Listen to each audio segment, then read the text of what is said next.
ನಮಸ್ಕಾರ, BU ನ್ಯೂಸ್ಗೆ ಸ್ವಾಗತ. ನಾನು SK ಪ್ರವೀಣ್ ಕುಮಾರ್. ಇದೀಗ ಮುಖ್ಯಾಂಶಗಳು. ಬೆಂಗಳೂರು ವಿಶ್ವವಿದ್ಯಾಲಯದ ಯೋಗ ಕೇಂದ್ರದಲ್ಲಿ ನಡೆದ ರಾಜ್ಯ ಮಟ್ಟದ ಆನ್ಲೈನ್ ಜ್ಞಾನ ಶಿಬಿರದ ಸಮಾರೋಪ. ಪುಸ್ತಕ ಪ್ರೇಮಿಗಳ ಉತ್ತೇಜನಕ್ಕೆ ಬೆಂಗಳೂರು ವಿಶ್ವವಿದ್ಯಾಲಯ ಕ್ರಮ. ಪ್ರಸಾರಾಂಗದ ವತಿಯಿಂದ %50 ರಿಯಾಯಿತಿ ದರದಲ್ಲಿ ಪುಸ್ತಕ ಮಾರಾಟ.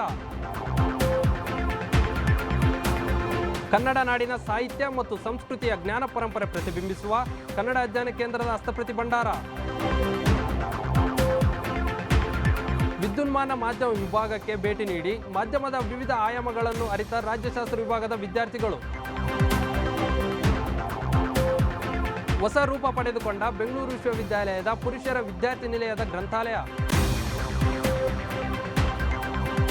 ಬಾಬಾ ಸಾಹೇಬ್ ಡಾಕ್ಟರ್ BR ಅಂಬೇಡ್ಕರ್ ಅಧ್ಯಯನ ಮತ್ತು ಸಂಶೋಧನೆ ಕೇಂದ್ರ, ಸುಗತ ಮಾಸ ಪತ್ರಿಕೆ ಬಳಗ ಹಾಗೂ ಪ್ರೊಫೆಸರ್ ಮಲ್ಲೇಪುರಂ ಸಾಂಸ್ಕೃತಿಕ ಪ್ರತಿಷ್ಠಾನ ಸಹಯೋಗದಲ್ಲಿ ಸುಗತ ಮಾಸ ಪತ್ರಿಕೆ ಬಿಡುಗಡೆ. ಶಿಕ್ಷಣ ವಿಭಾಗದಿಂದ ನಮ್ಮ ನಡಿಗೆ ಸಮುದಾಯದ ಕಡೆಗೆ ಜನಜಾಗೃತಿ ಕಾರ್ಯಕ್ರಮ.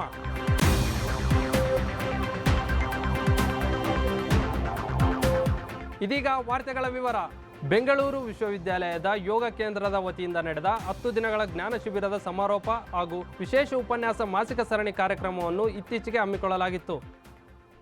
ಸಂಪನ್ಮೂಲ ವ್ಯಕ್ತಿಯಾದ ಡಾಕ್ಟರ್ ವಾಣಿಶ್ರೀ ಕೊಪ್ಪದ ಮಾತನಾಡಿ, ಮಕ್ಕಳಲ್ಲಿ ಜ್ಞಾನವನ್ನು ಹೆಚ್ಚಿಸಲು ಒಳ್ಳೆಯ ವಾತಾವರಣವನ್ನು ಸೃಷ್ಟಿಸಬೇಕು. ಪ್ರತಿಯೊಂದು ಮಗುವು ವಿಭಿನ್ನ, ಆದರೆ ಅವರ ಸಾಮರ್ಥ್ಯವನ್ನು ಅರ್ಥ ಮಾಡಿಕೊಂಡು ಅವರ ಶಕ್ತಿ ಬಲಹೀನತೆಗಳನ್ನು ಪೋಷಕರು ತಿಳಿದುಕೊಂಡು ಬಲಹೀನತೆಗಳನ್ನು ಬಲವಾಗಿ ಪರಿವರ್ತಿಸಲು ಅವಕಾಶ ನೀಡಬೇಕು. ಆಗ ಮಕ್ಕಳಲ್ಲಿ ಸ್ವಯಂ ಕೌಶಲ್ಯ ಅಭಿವೃದ್ಧಿ ಬೆಳೆಸಲು ಸಾಧ್ಯ. ಶಾಲೆಗಳಲ್ಲಿ ಶಿಕ್ಷಕರು ಮಕ್ಕಳ ಸಾಮರ್ಥ್ಯದ ಅನುಗುಣವಾಗಿ ಅವರಲ್ಲಿ ಆತ್ಮಸ್ಥೈರ್ಯ, ಆತ್ಮವಿಶ್ವಾಸವನ್ನು ತುಂಬಿ ಮುನ್ನಡೆಸಬೇಕು ಎಂದರು. ಉಪನ್ಯಾಸದ ನಂತರ ಪೋಷಕರು ಮತ್ತು ಮಕ್ಕಳು ಕೇಳಿದ ಪ್ರಶ್ನೆಗಳಿಗೆ ಉತ್ತರಿಸಿದ ಅವರು, ಭಾವನೆಗಳನ್ನು ನಿಯಂತ್ರಣದಲ್ಲಿಡಲು ತಾಳ್ಮೆ ಒಂದೇ ಅಸ್ತ್ರ, ಜೊತೆಗೆ ಯೋಗ ಧ್ಯಾನವನ್ನು ದಿನನಿತ್ಯ ಮಾಡಬೇಕು ಎಂದರು. ಮೌಲ್ಯಮಾಪನ ಕುಲಸಚಿವರಾದ ಪ್ರೊಫೆಸರ್ ಶ್ರೀನಿವಾಸ್ ಮಾತನಾಡಿ, ಭಾರತದಲ್ಲಿ ಯುವಕರೇ ಹೆಚ್ಚು ಇದ್ದಾರೆ. ಅವರನ್ನು ಸಣ್ಣ ವಯಸ್ಸಿನಿಂದಲೇ ಒಳ್ಳೆಯ ದಾರಿಗೆ ಕರೆದುಕೊಂಡು ಹೋಗಬೇಕು. ವಿಶ್ವವಿದ್ಯಾಲಯದ ಪ್ರಾಧ್ಯಾಪಕರಿಗೂ ಯೋಗ ಕಾರ್ಯಾಗಾರವನ್ನು ಹಮ್ಮಿಕೊಳ್ಳಬೇಕು ಎಂದರು. ಯೋಗ ಕೇಂದ್ರದ ಸಂಯೋಜಕರಾದ S. ಶಿವಣ್ಣ ಮಾತನಾಡಿ, ಅಂತಾರಾಷ್ಟ್ರೀಯ ಯೋಗ ದಿನಾಚರಣೆಯ ಅಂಗವಾಗಿ ಮಾಸಿಕ ಸರಣಿ ಕಾರ್ಯಕ್ರಮವನ್ನು ಹಮ್ಮಿಕೊಳ್ಳಲಾಗುತ್ತಿದೆ. ಅದರ ಭಾಗವಾಗಿ 10 ದಿನಗಳ ಜ್ಞಾನ ಶಿಬಿರವನ್ನು ಏರ್ಪಡಿಸಿದ್ದೆವು. ಈ ಶಿಬಿರದಲ್ಲಿ ವಿವಿಧ ಜಿಲ್ಲೆಗಳಿಂದ 10,200 ವಿದ್ಯಾರ್ಥಿಗಳು ಭಾಗಿಯಾಗಿದ್ದರು ಎಂದರು. ಈ ಶಿಬಿರವನ್ನು ನಾವು ಎಲ್ಲರೂ ಕೂಡ ಆಫ್ಲೈನಲ್ಲಿ ಬರೋದಕ್ಕೆ ಸಾಧ್ಯ. ಯಾಕೆಂದರೆ ನಮ್ಮ ಪೆಂಡಮಿಕ್ ಸಿಚುವೇಶನ್ ಕ್ರಿಯೇಟ್ ಆದಾಗಿನಿಂದ ಕೂಡ ಎಲ್ಲರೂ ಕೂಡ ಆಫ್ಲೈನಲ್ಲಿ ಪಾರ್ಟಿಸಿಪೇಟ್ ಮಾಡೋಕ್ಕಾಗಲ್ಲ. ಜೊತೆಗೆ ನಾವು ಕೇವಲ ಬೆಂಗಳೂರು ವಿಶ್ವವಿದ್ಯಾಲಯದಲ್ಲಿ ಸಮ್ಮರ್ ಕ್ಯಾಂಪನ್ನು ಮಾಡಿದಾಗ ಕೇವಲ ಈ ಭಾಗದಲ್ಲಂತಹ ವಿದ್ಯಾರ್ಥಿಗಳು ಮಾತ್ರ ಭಾಗವಹಿಸ್ತಾರೆ. ನಾವು ಒಂದು ಆನ್ಲೈನ್ ಅಂತ ಮೋಡ್ ಅಂತ ನಾವು ಹೋದಾಗ ಇಡೀ ರಾಜ್ಯ ಅಂತ ಯಾರಿಗೆ ಆಸಕ್ತಿ ಇದೆ ಮತ್ತು ಯಾರಿಗೆ ಇದ್ರ ಬಗ್ಗೆ ವಿಶೇಷವಾದಂತಹ ಕಾಳಜಿ ಇದೆ, ಅಂಥವ್ರು ಕಲಿಸೋದಕ್ಕೂ ಕೂಡ ಇದರಲ್ಲಿ ಅವಕಾಶ ಆಗುತ್ತೆ ಅಂತ ಹೇಳ್ಬಿಟ್ಟು ನಾವು ಆನ್ಲೈನ್ ಮೋಡನ್ನ ಬಗ್ಗೆ ಯೋಚನೆ ಮಾಡಿದ್ವಿ. ಅಂದರೆ ಯೋಗ ಪ್ಲಸ್ ಈ ಮೆಂಟಲಿಬಿಟಿ ಕಾರ್ಯಕ್ರಮಗಳೇನಿದಾವಲ್ಲ, ಇವು ರಾಜ್ಯಾಂತರದ ವಿದ್ಯಾರ್ಥಿಗಳು ಯಾರ್ಯಾರಿದ್ದಾರೋ ಅವ್ರಿಗೆಲ್ಲರಿಗೂ ತಲುಪಲಿ ಅನ್ನೋ ಕಾರಣಕ್ಕೆ ನಮ್ಮ ಯೋಗ ಕೇಂದ್ರದಿಂದ ಈ ಒಂದು ಕಾರ್ಯಕ್ರಮವನ್ನು ನಾವು ಹಮ್ಮಿಕೊಂಡಿದ್ವಿ. ಪ್ರದರ್ಶನ ಕಲಾ ವಿಭಾಗದ ಪ್ರಾಧ್ಯಾಪಕರಾದ ಮಧುಸೂದನ್ ಮಾತನಾಡಿ, memory technique, study technique, IQ, EQ, time management ಇವೆಲ್ಲವನ್ನೂ ಕಲಿಯಲು ಹೆಚ್ಚು ಹಣ ಬೇಕಾಗುತ್ತದೆ. ಅದಕ್ಕಾಗಿ ವಿದ್ಯಾರ್ಥಿಗಳಿಗೆ ಉಚಿತವಾಗಿ ಕಲಿಸಬೇಕೆಂದು ಜ್ಞಾನ ಶಿಬಿರವನ್ನು ಹಮ್ಮಿಕೊಳ್ಳಲಾಯಿತು ಎಂದರು. ನಂತರ ರಾಜ್ಯ ಮಟ್ಟದ ಆನ್ಲೈನ್ ಜ್ಞಾನ ಶಿಬಿರದ ಶಿಬಿರಾರ್ಥಿಗಳಿಗೆ ಪ್ರಮಾಣ ಪತ್ರಗಳನ್ನು ವಿತರಿಸಲಾಯಿತು. ಶಿಬಿರಾರ್ಥಿಗಳು ಜ್ಞಾನ ಹಾಗೂ ಯೋಗ ಪ್ರದರ್ಶನ ನಡೆಸಿಕೊಟ್ಟರು. ಬೆಂಗಳೂರು ವಿಶ್ವವಿದ್ಯಾಲಯದ ಪ್ರಸಾರಾಂಗದ ವತಿಯಿಂದ ಪುಸ್ತಕ ಪ್ರೇಮಿಗಳಿಗಾಗಿ %50 ರಿಯಾಯಿತಿ ದರದಲ್ಲಿ ಪುಸ್ತಕ ಮಾರಾಟ ಮಾಡಲು ನಿರ್ಧರಿಸಲಾಗಿದೆ. ಕನ್ನಡ ಸಾಹಿತ್ಯ, ಇತಿಹಾಸ, ಕಲೆ, ಸಂಸ್ಕೃತಿ, ವಿಜ್ಞಾನ, ಸಂವಿಧಾನ, ಅರ್ಥಶಾಸ್ತ್ರ, ಕಾನೂನು, ಆರೋಗ್ಯ, ತಂತ್ರಜ್ಞಾನ ಸೇರಿದಂತೆ ವಿವಿಧ ವಿಷಯಗಳಿಗೆ ಸಂಬಂಧಿಸಿದ 281 ಶೀರ್ಷಿಕೆಗಳ ಸಾಮಾನ್ಯ ಪುಸ್ತಕಗಳನ್ನು %50 ರಿಯಾಯಿತಿ ದರದಲ್ಲಿ ಸಾರ್ವಜನಿಕರು ಕೊಳ್ಳಬಹುದಾಗಿದೆ. ₹5 ಬುಕ್ 50% ₹3ಗೆ 2.5ಗೆಲ್ಲ ಸಿಗ್ತಿದೆ ಅಂತ ಹೇಳಿದೆ. ತುಂಬ ಖುಷಿ ಕೊಡುವಂಥ ವಿಚಾರಗಳು ಯಾವುದೂ ಇಲ್ಲ. ದೋಸ್ ಫಾರ್ ಬುಕ್ ಲವರ್ಸ್, ಯಾರು ಪುಸ್ತಕಗಳನ್ನು ಭಾಳ ಓದ್ತಾರೋ, ಓದೋ ಅಭ್ಯಾಸಗಳು ಇರುತ್ತೋ ಅಂಥದವರಿಗೆ ಇದು ಭಾಳ ಸಂತೋಷವನ್ನು ಕೊಡುತ್ತೆ. ನಾನು ರಿಕ್ವೆಸ್ಟ್ ಮಾಡೋದು ಎಲ್ಲರಿಗೂ ಸಹ ಈ ಒಂದು ಡಿಸ್ಕೌಂಟ್ ಇರೋದು ರೀಚ್ ಆಗಬೇಕು. ಯೂನಿವರ್ಸಿಟಿನಲ್ಲಿರೋರು ಎಲ್ಲ ಸ್ಟೂಡೆಂಟ್ಸ್ಗಳು ವಿದ್ಯಾರ್ಥಿಗಳು ಹಾಗೂ ಔಟ್ಸೈಡ್ಗರ್ಗಳು ಅವ್ರಿಗೂ ಹೇಳಿದ್ರೆ ಭಾಳ ಖುಷಿ ಆಗುತ್ತೆ. ಸೊ ಇಲ್ಲೇ ನಮ್ಮ ಜ್ಞಾನಭಾರತಿ ಕ್ಯಾಂಪಸ್ಸಲ್ಲೇ ಇರೋದ್ರಿಂದ ಸೊ ಈಸಿಯಾಗಿ ಬಂದು ತೊಗೊಂಡು ಹೋಗ್ಬೋದು. ಆ್ಯಂಡ್ ಎಷ್ಟೊಂದು ನಾವು ವಾಟ್ಸಪ್ಗಳು FBನಲ್ಲಿ ಮತ್ತು ಇನ್ಸ್ಟಾಗ್ರಾಮಲ್ಲಿ ನಾವು ಎಷ್ಟೊಂದು ಟೈಮ್ ಸ್ಪೆಂಡ್ ಮಾಡ್ತೀವಿ. ಸೊ ಈ ಥರ ಬುಕ್ ಓದೋದ್ರಿಂದ we will improve hour concentration. So concentration WhatsApp ನೋಡೋದ್ರಿಂದ ಮಾತ್ರ ಅಲ್ಲ, ಪುಸ್ತಕಗಳು ಓದೋದ್ರಿಂದ ಏಕಾಗ್ರತೆ ಭಾಳ ಚೆನ್ನಾಗಿ ನಾವು ಇಂಪ್ರೂವ್ ಮಾಡ್ಕೋಬೋದು. This is one of the best kind of the experience everybody can utilise. July 19, 2024ರಿಂದ ಜ್ಞಾನಭಾರತಿ ಆವರಣದ ಪ್ರಸಾರಾಂಗ ಮಾರಾಟ ಮಳಿಗೆಯಲ್ಲಿ ಪ್ರತಿದಿನ ಬೆಳಿಗ್ಗೆ 10:15ರಿಂದ ಸಂಜೆ 5 ಗಂಟೆಯವರೆಗೂ ಪುಸ್ತಕಗಳನ್ನು ಖರೀದಿಸಬಹುದಾಗಿದೆ. ಸಾಹಿತ್ಯಾಸಕ್ತರು, ವಿದ್ಯಾರ್ಥಿಗಳು, ಸಂಶೋಧಕರು, ಪ್ರಾಧ್ಯಾಪಕರು ಈ ರಿಯಾಯಿತಿ ಪುಸ್ತಕ ಮಾರಾಟ ಅಭಿಯಾನದಲ್ಲಿ ಪಾಲ್ಗೊಂಡು ಪುಸ್ತಕಗಳ ಲಾಭ ಪಡೆದುಕೊಳ್ಳಬೇಕು ಎಂದು ಪ್ರಸಾರಾಂಗದ ನಿರ್ದೇಶಕರಾದ ಪ್ರೊಫೆಸರ್ ನಾರಾಯಣಸ್ವಾಮಿ ತಿಳಿಸಿದ್ದಾರೆ. ನಮ್ಮಲ್ಲಿ ದಾಸ್ತಾನು ಇರೋವರೆಗೂ ಆ ಪುಸ್ತಕಗಳನ್ನು ಶೇಕಡ 50 ದರದಲ್ಲಿ ನಾವು ರಿಯಾಯಿತಿ ದರದಲ್ಲಿ ಮಾರಾಟ ಮಾಡ್ತೀವಿ. ಅನೇಕ ಭಾಳ ಮೌಲಿಕವಾದಂಥ ಕೃತಿಗಳನ್ನು ನಾವು ಬೆಂಗಳೂರು ವಿಶ್ವವಿದ್ಯಾಲಯದ ಪ್ರಸಾರಾಂಗದಿಂದ ಪ್ರಕಟ ಮಾಡಿದ್ದೀವಿ. ಆ ಪುಸ್ತಕಗಳು ಎಲ್ಲ ವಿದ್ಯಾರ್ಥಿಗಳಿಗೆ, ಕನ್ನಡ ಬೋಧಕರಿಗೆ, ಸಾಹಿತ್ಯಾಸಕ್ತರಿಗೆ ಸುಲಭ ದರದಲ್ಲಿ ಸಿಕ್ಕಿದ್ರೆ ಅದರತಕ್ಕನ ಒಂದು ಒಳ್ಳೆಯ ಅತ್ಯುತ್ತಮವಾದ ಸಾಹಿತ್ಯನ ಅವರು ಅಭ್ಯಾಸ ಮಾಡಿ ಅವ್ರಿಗೂ ಕೂಡ ಒಂದು ಸಾಹಿತ್ಯನ ಓದಲಿಕ್ಕೆ ಪ್ರೇರಣೆ ಸಿಗಲಿ. ಪುಸ್ತಕದ ಬೆಲೆ ಜಾಸ್ತಿ ಇದೆ, ದುಬಾರಿ ಇದೆ ಅನ್ನೋ ಕಾರಣಕ್ಕಾಗಿ ಅವರು ಸಾಹಿತ್ಯದಿಂದ ದೂರ ಆಗೋದು ಬೇಡ, ಸಾಹಿತ್ಯದ ಒಂದು ಸ್ನೇಹಿ ಆಗಲಿ ಅನ್ನೋ ಕಾರಣಕ್ಕಾಗಿ ಅತ್ಯಂತ ಕಡಿಮೆ ಬೆಲೆಯಲ್ಲಿ ಅವರಿಗೆ ಎಟುಕುವಂಥ ಬೆಲೆಯಲ್ಲಿ ವಿದ್ಯಾರ್ಥಿಗಳಿಗೆ, ಸಂಶೋಧನಾರ್ಥಿಗಳಿಗೆ ಮತ್ತು ಭಾಷಾ ಬೋಧಕರಿಗೆ, ಕನ್ನಡ ಬೋಧಕರಿಗೆ ಎಲ್ಲರಿಗೂ ಕೂಡ ಉಪಯೋಗ ಆಗಲಿ. ಸುಮಾರು 3 ಲಕ್ಷ ಕೃತಿಗಳು ನಮಗೆ ಮಾರಾಟಕ್ಕೆ ಲಭ್ಯ ಇದ್ದಾವೆ. ಬೆಂಗಳೂರು ವಿಶ್ವವಿದ್ಯಾಲಯದ ಕನ್ನಡ ಅಧ್ಯಯನ ಕೇಂದ್ರದಲ್ಲಿ ವಿದ್ಯಾರ್ಥಿಗಳ ಕಲಿಕೆಗೆ ಅನುಕೂಲವಾಗುವಂತೆ ಹಸ್ತಪ್ರತಿ ಭಂಡಾರವನ್ನು ನಿರ್ವಹಿಸಲಾಗುತ್ತಿದೆ. ಈ ಹಸ್ತಪ್ರತಿ ಭಂಡಾರವು ಕನ್ನಡ ನಾಡಿನ ಸಾಹಿತ್ಯ ಮತ್ತು ಸಂಸ್ಕೃತಿಯ ಜ್ಞಾನ ಪರಂಪರೆಯನ್ನು ಹೇಳುತ್ತದೆ. ಈ ಕುರಿತು ಒಂದು ವಿಶೇಷ ವರದಿ ಇಲ್ಲಿದೆ ನೋಡಿ. ಕನ್ನಡ ಅಧ್ಯಯನ ಕೇಂದ್ರವು 1971ರಲ್ಲಿ ಸೆಂಟ್ರಲ್ ಕಾಲೇಜಿನಲ್ಲಿ ಆರಂಭವಾಗಿ 1973ರಲ್ಲಿ ಜ್ಞಾನಭಾರತಿ ಆವರಣಕ್ಕೆ ಸ್ಥಳಾಂತರಗೊಂಡಿತು. ಆಗಿನ ನಿರ್ದೇಶಕ ಶಿವಮೂರ್ತಿ ಶಾಸ್ತ್ರಿಯವರು ಕನ್ನಡ ವಿಭಾಗಕ್ಕೆ ಜೈಮಿನಿ ಭಾರತ, ಬಸವಪುರಾಣ, ಚನ್ನಬಸವಣ್ಣನವರ ವಚನಗಳ ಹಸ್ತಪ್ರತಿಗಳನ್ನು ದಾನ ನೀಡಿದರು. ಈಗ 3000ಕ್ಕಿಂತ ಹೆಚ್ಚು ಹಸ್ತಪ್ರತಿಗಳ ಸಂಗ್ರಹ ಆಗಿದೆ. ಕನ್ನಡದ ವಿವಿಧ ಸಾಹಿತ್ಯ ಪ್ರಕಾರಗಳಾದ ಚಂಪು, ವಚನ, ರಗಳೆ, ಷಟ್ಪದಿ, ಸಾಂಗತ್ಯ, ಅಲಂಕಾರಶಾಸ್ತ್ರ, ನಿಘಂಟು, ಸೋಬಾನೆ ಹಾಡು, ತತ್ವಪದ, ನಾಟೀವೈದ್ಯ, ಖಗೋಳ, ಗಣಿತಶಾಸ್ತ್ರಕ್ಕೆ ಸಂಬಂಧಿಸಿದ ಹಸ್ತಪ್ರತಿಗಳು ಇಲ್ಲಿ ಇವೆ. ಕನ್ನಡದ ಪ್ರಸಿದ್ಧ ಕವಿ ಮುದ್ದಣ್ಣ ಅವರ ಸ್ವಹಸ್ತರಚಿತವಾದ ರಾಮಾಶ್ವಮೇಧ ಕೃತಿಯನ್ನು ಸಹ ಇಲ್ಲಿ ಸಂಗ್ರಹಿಸಲಾಗಿದೆ.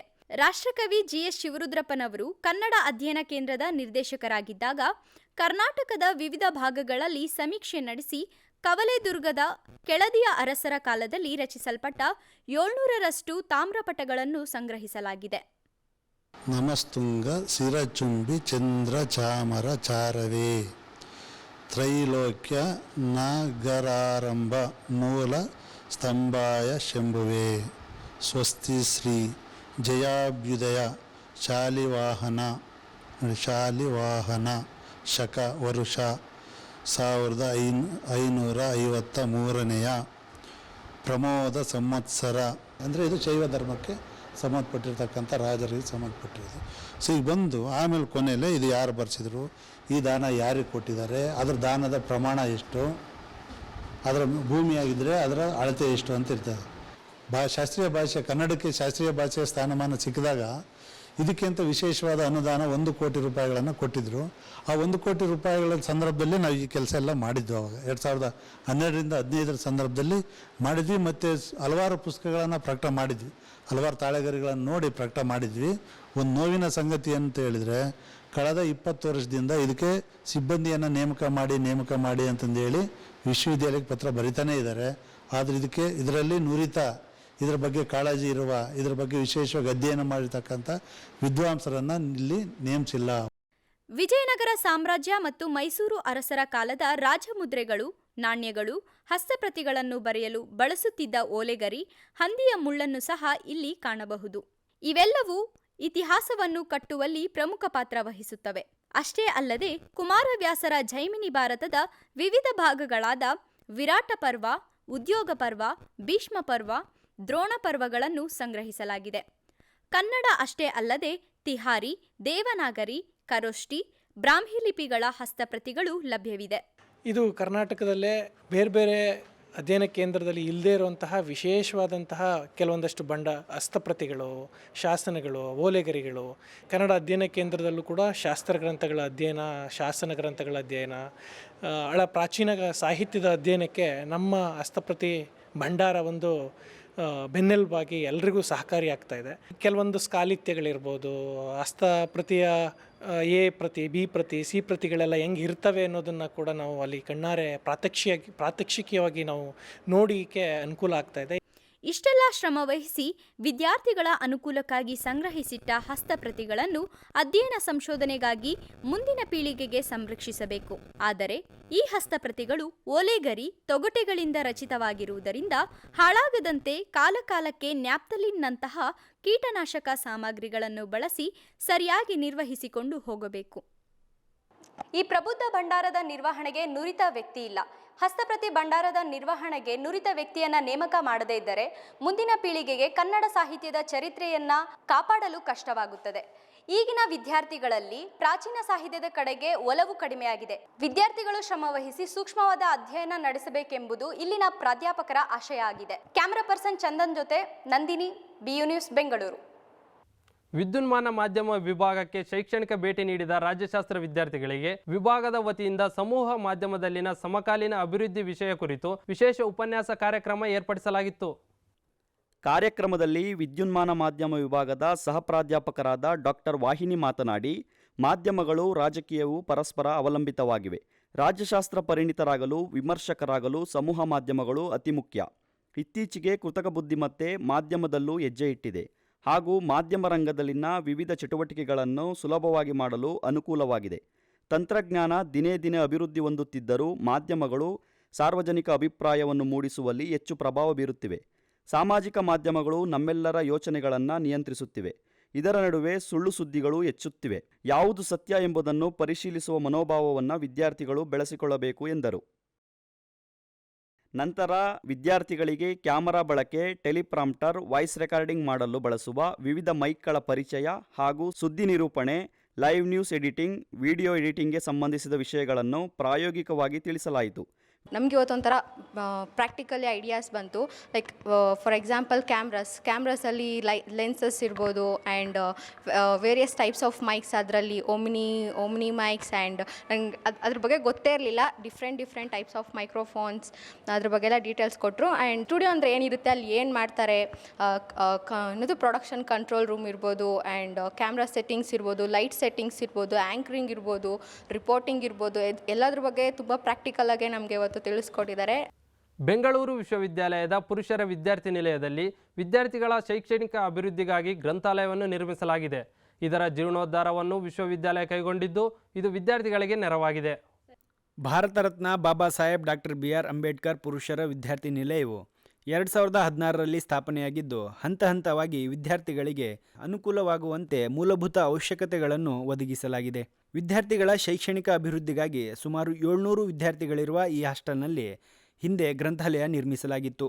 ಏಕಕಾಲದಲ್ಲಿ 100 ವಿದ್ಯಾರ್ಥಿಗಳು ಅಭ್ಯಾಸ ಮಾಡಲು ಅನುಕೂಲವಾಗುವಂತೆ ಗ್ರಂಥಾಲಯಕ್ಕೆ ಜೀರ್ಣೋದ್ಧಾರ ಮಾಡಲಾಗಿದೆ. ಉನ್ನತ ವಿದ್ಯಾಭ್ಯಾಸಕ್ಕಾಗಿ 80% ಗ್ರಾಮೀಣ ವಿದ್ಯಾರ್ಥಿಗಳು ವಿಶ್ವವಿದ್ಯಾಲಯಕ್ಕೆ ಬರುತ್ತಾರೆ ಮತ್ತು ಸ್ಪರ್ಧಾತ್ಮಕ ಪರೀಕ್ಷೆಗಳ ತಯಾರಿಯಲ್ಲಿ ತೊಡಗಿರುವ ವಿದ್ಯಾರ್ಥಿಗಳಿಗೆ ಉತ್ತಮವಾದ ಗ್ರಂಥಾಲಯ, ದಿನಪತ್ರಿಕೆ, ವಾರಪತ್ರಿಕೆ, ಮಾಸಪತ್ರಿಕೆಗಳು ಅತ್ಯಗತ್ಯ. ಇದನ್ನು ಗಮನಿಸಿದ ಆಡಳಿತ ಮಂಡಳಿ ಗ್ರಂಥಾಲಯ ನಿರ್ಮಿಸಿ ವಿದ್ಯಾರ್ಥಿಗಳಿಗೆ ನೆರವಾಗಿದ್ದಾರೆ. ಇಲ್ಲಿನ ವಿದ್ಯಾರ್ಥಿಗಳು ಸ್ವಯಂ ಪ್ರೇರಿತರಾಗಿ ವಿದ್ಯಾರ್ಥಿ ನಿಲಯದ ಗೋಡೆಗಳ ಮೇಲೆ ಬಣ್ಣ ಬಣ್ಣದ ವರ್ಲಿ ಚಿತ್ತಾರ, ಗೌತಮ ಬುದ್ಧ, ಅಂಬೇಡ್ಕರ್, ಅಬ್ದುಲ್ ಕಲಾಂ, ಪರಿಸರ ಸಂರಕ್ಷಣೆಯ ಸಂದೇಶ ಸಾರುವ ವಿವಿಧ ಮಾದರಿಯ ಚಿತ್ರಕಲೆಗಳನ್ನು ರಚಿಸುವುದರ ಮೂಲಕ ವಿದ್ಯಾರ್ಥಿ ನಿಲಯಕ್ಕೆ ಮತ್ತಷ್ಟು ಮೆರುಗನ್ನು ಹೆಚ್ಚಿಸಿದ್ದಾರೆ. ಇದರಿಂದ ತುಂಬ ಬಡ ಜನರಿಗೆ, ಬಡ ವಿದ್ಯಾರ್ಥಿಗಳಿಗೆ, ಎಲ್ಲಿಂದನೋ ಕರ್ನಾಟಕದಿಂದ ಮೂಲೆಯಿಂದ ಇಲ್ಲಿ ಬಂದು ಓದಕ್ಕೆ ಬಂದಿರುವಂಥ ಎಲ್ಲ ವಿದ್ಯಾರ್ಥಿಗಳಿಗೂ ಸಹ ಇದೊಂದು ಲೈಬ್ರರಿ ತುಂಬ ಅನುಕೂಲವಾಗಿದೆ. ಈ ಲೈಬ್ರರಿ ಅನ್ನೋದು 1000 ರೂಪಾಯಿ ಕೊಟ್ಟು, ಬೇರೆ ಫೀಸ್ ಕೊಟ್ಟು 1000 ರೂಪಾಯಿ ಕೊಟ್ಟು ಲೈಬ್ರರಿಗೆ, ಪೇಯಿಂಗ್ ಲೈಬ್ರರಿ ಅಂತ ಸ್ಟಡಿ ಸೆಂಟರ್ಗೆ ಹೋಗ್ತಾ ಇರ್ತಾರೆ.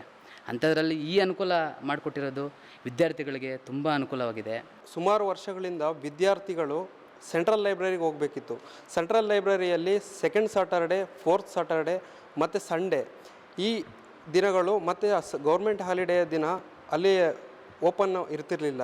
ಸೊ ಅದು ಯಾವಾಗ ಓಪನ್ ಇರ್ತಿರಲಿಲ್ಲೋ ವಿದ್ಯಾರ್ಥಿಗಳು ಓದ್ಕೊಳ್ಳಿಕ್ಕೆ ರೂಮಲ್ಲಿ ತುಂಬ ಸಮಸ್ಯೆ ಆಗ್ತಿತ್ತು. ಕಾರಣ ಒಂದು ರೂಮಲ್ಲಿ 4-5 ಜನ ಇರೋದರಿಂದ ಓದ್ಕೊಳ್ಳಿಕ್ಕೆ ಸಹಜವಾಗಿ ಸಮಸ್ಯೆ ಆಗ್ತಿರೋದ್ರಿಂದ ಈ ಲೈಬ್ರರಿ ಮಾಡಿರೋದು ತುಂಬ ಅನುಕೂಲ ಆಗಿದೆ. ಗ್ರಾಮೀಣ ಭಾಗದ ವಿದ್ಯಾರ್ಥಿಗಳು ಖಾಸಗಿ ಗ್ರಂಥಾಲಯಗಳಲ್ಲಿ ಮಾಸಿಕವಾಗಿ ಹೆಚ್ಚು ಹಣ ನೀಡಿ ಓದಲು ಸಾಧ್ಯವಾಗುವುದಿಲ್ಲ. ಸ್ಪರ್ಧಾತ್ಮಕ ಪರೀಕ್ಷೆಗಳಿಗಾಗಿ 24 ಗಂಟೆಯ ಸತತ ಅಭ್ಯಾಸ ಅಗತ್ಯ. ಆದ್ದರಿಂದ ಈ ಗ್ರಂಥಾಲಯ ವಿದ್ಯಾರ್ಥಿಗಳಿಗೆ ಅನುಕೂಲವಾಗಿದೆ. ಹೆಚ್ಚಿನ ವಿದ್ಯಾರ್ಥಿಗಳು ಸತತ ಅಭ್ಯಾಸದಲ್ಲಿ ತೊಡಗಿ ಸರ್ಕಾರಿ ಉದ್ಯೋಗಗಳನ್ನು ಪಡೆದುಕೊಳ್ಳುತ್ತಿದ್ದಾರೆ. ಈ ಮಾದರಿಯ ಗ್ರಂಥಾಲಯ ಕರ್ನಾಟಕದ ಯಾವುದೇ ವಿಶ್ವವಿದ್ಯಾಲಯದ ವಿದ್ಯಾರ್ಥಿ ನಿಲಯದಲ್ಲಿ ಇಲ್ಲ. ನಮ್ಮ ಗ್ರಂಥಾಲಯ ಮಾದರಿಯಾಗಿದೆ ಎನ್ನುವುದು ಪ್ರಧಾನ ಕ್ಷೇಮ ಪಾಲಕರಾದ ಪ್ರಭಾಕರ್ ಅವರ ಅಭಿಪ್ರಾಯ.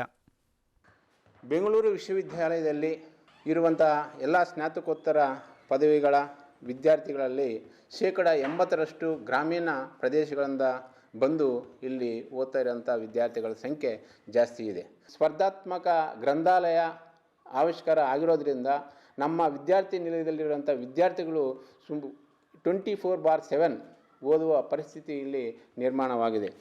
ಕರ್ನಾಟಕದಲ್ಲಿ ನನಗೆ ಗೊತ್ತಿರುವ ಹಾಗೆ ಯಾವೊಂದು ವಿಶ್ವವಿದ್ಯಾಲಯದಲ್ಲೇನೂ ಈ ತರಹ ಒಂದು ವಿದ್ಯಾರ್ಥಿ ನಿಲಯದಲ್ಲಿ ಇಂತಹ ಒಂದು ಅತ್ಯುತ್ತಮವಾದಂಥ ಗ್ರಂಥಾಲಯ ಇರೋದು ನಾನು ಕಂಡಿಲ್ಲ. ಸೊ ಅಂಥ ಗ್ರಂಥಾಲಯವನ್ನು ನಮ್ಮ ಬೆಂಗಳೂರು ವಿಶ್ವವಿದ್ಯಾಲಯದಲ್ಲಿ ಮಾಡಿಕೊಟ್ಟಿರೋದು ಇದು ಒಂಥರ ಹೆಮ್ಮೆಯ ವಿಷಯ. ಇದು ಬೇರೆ ವಿಶ್ವವಿದ್ಯಾಲಯಗಳಿಗೆ ಮಾದರಿಯಾಗಿರುತ್ತೆ ಅಂತ ಹೇಳ್ಬಿಟ್ಟು ನನ್ನ ಭಾವನೆ. ಬಾಬಾ ಸಾಹೇಬ್ ಡಾಕ್ಟರ್ BR ಅಂಬೇಡ್ಕರ್ ಅಧ್ಯಯನ ಮತ್ತು ಸಂಶೋಧನಾ ಕೇಂದ್ರ, ಪ್ರೊಫೆಸರ್ ಮಲ್ಲೇಪುರಂ ಸಾಂಸ್ಕೃತಿಕ ಪ್ರತಿಷ್ಠಾನ ಹಾಗೂ ಸುಗತ ಮಾಸಪತ್ರಿಕೆ ಬಳಗದ ವತಿಯಿಂದ ಇತ್ತೀಚೆಗೆ ಮಾಸಪತ್ರಿಕೆ ಬಿಡುಗಡೆ ಕಾರ್ಯಕ್ರಮ ಹಮ್ಮಿಕೊಳ್ಳಲಾಗಿತ್ತು. ಕಾರ್ಯಕ್ರಮವನ್ನು ಉದ್ದೇಶಿಸಿ ಮಾತನಾಡಿದ ಕುವೆಂಪು ಭಾಷಾ ಭಾರತಿ ಪ್ರಾಧಿಕಾರದ ಅಧ್ಯಕ್ಷರಾದ ಡಾಕ್ಟರ್ ಚನ್ನಪ್ಪ ಕಟ್ಟಿ, ಪತ್ರಿಕೆಗಳಿಲ್ಲದ ನಾಯಕ ರೆಕ್ಕೆಯಿಲ್ಲದ ಪಕ್ಷಿಯಂತೆ. ಪತ್ರಿಕೆಯಿಂದಲೇ ಜನಸಮೂಹಕ್ಕೆ ವಿಚಾರಗಳು ತಲುಪಲು ಸಾಧ್ಯ. ಪತ್ರಿಕೆ ನಡೆಸುವುದು ಪ್ರವೃತ್ತಿಯಾಗಬೇಕೇ ಹೊರತು ಉದ್ಯಮವಾಗಬಾರದು. ಹಲವಾರು ವೈಚಾರಿಕ ವಿಚಾರಗಳನ್ನು ಕೂಡಿದಂತಹ ಪತ್ರಿಕೆಗಳು ಪ್ರಕಟಿಸಬೇಕು ಎಂದರು. ಬೆಂಗಳೂರಿನ ವಿಶ್ರಾಂತ ಕುಲಪತಿಗಳಾದ ಪ್ರೊಫೆಸರ್ ಮಲ್ಲೇಪುರಂ ಜಿ ವೆಂಕಟೇಶ್ ಮಾತನಾಡಿ, ಬರವಣಿಗೆಗೆ ಅವಕಾಶವಿಲ್ಲದಂತಹವರಿಗೆ ಸುಗತ ಪತ್ರಿಕೆ ಒಂದು ಕೈದೀವಿಗೆ.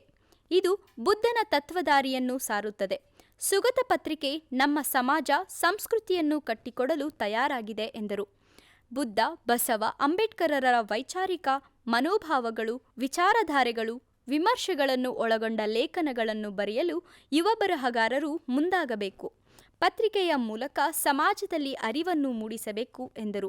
ಕಾರ್ಯಕ್ರಮದಲ್ಲಿ ಗುಲ್ಬರ್ಗಾ ವಿಶ್ವವಿದ್ಯಾಲಯದ ಕನ್ನಡ ಅಧ್ಯಯನ ಕೇಂದ್ರದ ನಿರ್ದೇಶಕರಾದ ಪ್ರೊಫೆಸರ್ HT ಪೋತೆ, ಆಳಂದ ಸರ್ಕಾರಿ ಪ್ರಥಮ ದರ್ಜೆ ಕಾಲೇಜಿನ ಪ್ರಾಂಶುಪಾಲರಾದ ಡಾಕ್ಟರ್ ಸಂಗಪ್ಪ ಹೊಸಮನಿ, ಬೆಂಗಳೂರು ವಿಶ್ವವಿದ್ಯಾಲಯದ ಅಂಬೇಡ್ಕರ್ ಅಧ್ಯಯನ ಕೇಂದ್ರದ ನಿರ್ದೇಶಕರಾದ ಪ್ರೊಫೆಸರ್ B ಹೊನ್ನು ಸಿದ್ಧಾರ್ಥ ಹಾಗೂ ವಿವಿಧ ವಿಭಾಗದ ಪ್ರಾಧ್ಯಾಪಕರು, ವಿದ್ಯಾರ್ಥಿಗಳು ಭಾಗಿಯಾಗಿದ್ದರು. ಬೆಂಗಳೂರು ವಿಶ್ವವಿದ್ಯಾಲಯದ ಶಿಕ್ಷಣ ವಿಭಾಗದಿಂದ ನಮ್ಮ ನಡಿಗೆ ಸಮುದಾಯದ ಕಡೆಗೆ ಜನಜಾಗೃತಿ ಕಾರ್ಯಕ್ರಮವನ್ನು ಹಮ್ಮಿಕೊಳ್ಳಲಾಗಿತ್ತು. ಬೆಂಗಳೂರು ವಿಶ್ವವಿದ್ಯಾಲಯದ ಶಿಕ್ಷಣ ವಿಭಾಗವು ಪದವಿ ಭಾಗಶಃ ಪೂರೈಕೆಗಾಗಿ ಸ್ವಯಂ ಅಭಿವೃದ್ಧಿ ಮತ್ತು ಸಮುದಾಯ ಆಧಾರಿತ ಚಟುವಟಿಕೆಗಳ ಮೂಲಕ ಶಿಕ್ಷಣ, ಆರೋಗ್ಯ, ಸ್ವಚ್ಛತೆ, ಪರಿಸರ ಸಂರಕ್ಷಣೆ, ಬಾಲ್ಯ ವಿವಾಹ, ವರದಕ್ಷಿಣೆ, ಪ್ಲಾಸ್ಟಿಕ್ ನಿಷೇಧ ಹಾಗೂ ಇತರೆ ವಿಷಯಗಳ ಕುರಿತಾಗಿ ಜನರಲ್ಲಿ ಜಾಗೃತಿ ಮೂಡಿಸಲು ನಮ್ಮ ನಡಿಗೆ ಸಮುದಾಯ ಕಡೆಗೆ ಶೀರ್ಷಿಕೆಯಡಿ ನಗರದ ರಾಮಚಂದ್ರ ಗ್ರಾಮದಲ್ಲಿ ಕಾರ್ಯಕ್ರಮವನ್ನು ಆಯೋಜಿಸಿತ್ತು. ಈ ಸಂದರ್ಭದಲ್ಲಿ ಶಿಕ್ಷಣ ವಿಭಾಗದ ವಿದ್ಯಾರ್ಥಿಗಳು ಸಾಂಸ್ಕೃತಿಕ ಕಾರ್ಯಕ್ರಮಗಳು, ಬೀದಿ ನಾಟಕಗಳ ಮೂಲಕ ಸ್ಥಳೀಯರಲ್ಲಿ ಜಾಗೃತಿ ಮೂಡಿಸಿದರು. ಕಾರ್ಯಕ್ರಮದಲ್ಲಿ ಬೆಂಗಳೂರು ವಿಶ್ವವಿದ್ಯಾಲಯದ ಮೌಲ್ಯಮಾಪನ ಕುಲಸಚಿವರಾದ ಡಾಕ್ಟರ್ C ಶ್ರೀನಿವಾಸ್, ಶಿಕ್ಷಣ ವಿಭಾಗದ ಮುಖ್ಯಸ್ಥರಾದ ಡಾಕ್ಟರ್ M ನಾರಾಯಣಸ್ವಾಮಿ, ಸಹಾಯಕ ಪ್ರಾಧ್ಯಾಪಕರಾದ ಡಾಕ್ಟರ್ ವಾಣಿಶ್ರೀ ಕೊಪ್ಪದ, ವಿದ್ಯಾರ್ಥಿಗಳು, ಬೋಧಕ ಬೋಧಕೇತರ ಸಿಬ್ಬಂದಿ ವರ್ಗದವರು ಭಾಗವಹಿಸಿದ್ದರು. ಇಲ್ಲಿಗೆ ವಾರ್ತಾ ಪ್ರಸಾರ ಮುಕ್ತಾಯವಾಯಿತು. ವಾರದ ಸುದ್ದಿಗಾಗಿ ನೋಡ್ತಾ ಇರಿ BU ನ್ಯೂಸ್.